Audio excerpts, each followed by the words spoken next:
The schedule is where you set the hours your AI agent is available on live chat, so it knows when to be online and when to step back.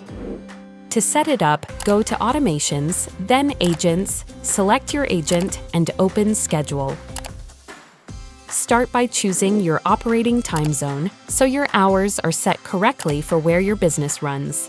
Then simply switch on the days you want your agent active and set the hours for each one.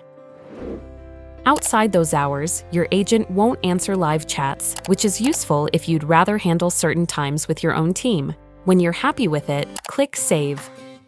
The schedule is available on paid plans, so if you find it grayed out, you'll just need to upgrade to set your hours.